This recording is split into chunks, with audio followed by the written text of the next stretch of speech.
Supreme Court's back again today, and the left freaking out because some of the cases that the court decided to take up. Washington Post says Supreme Court dogged by questions of legitimacy, ready to resume. The New York Times, as new term starts, Supreme Court is poised to resume rightward push. New York Times opinion, the Supreme Court is broken, where's Biden? Washington Post deputy editorial page, you thought the Supreme Court's last term was bad? Brace yourself. New York Times editorial board, the Supreme Court isn't listening, and it's no secret why. The Hill new Supreme Court term may be even more partisan. It used to be that if you disagreed with an opinion of the Supreme Court in the United States, you would say you disagreed. You thought the court got it wrong. That would be the line you would say.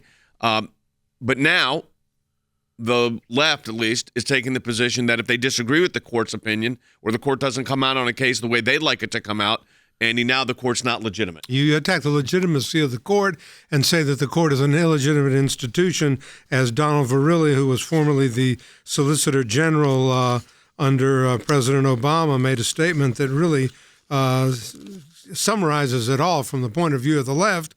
I hope the majority takes a step back and considers the risk that half the country may completely lose faith in the court as an institution. Why? Because of the decisions they make? No, you say the court got it wrong, as Jay said, but you don't undermine the legitimacy of the court and the decisions that are made. But the left is gearing up to do just that. If a new judge comes in, if there's new members of a court, and all of a sudden everything is up for grabs, all of a sudden very fundamental principles of law are being overthrown, are being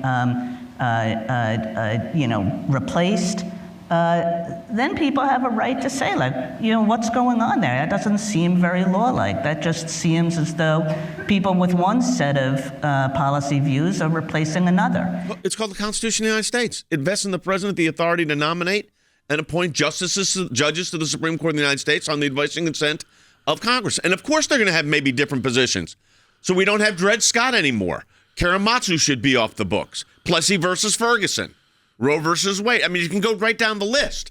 So when they make those statements, it's they make these. Now, meanwhile, there's a new appointee from the Supreme Court that's been, first day was today, appointed by President Biden. Should her vote not count? Of course it counts. Two different voting cases will be up in this term.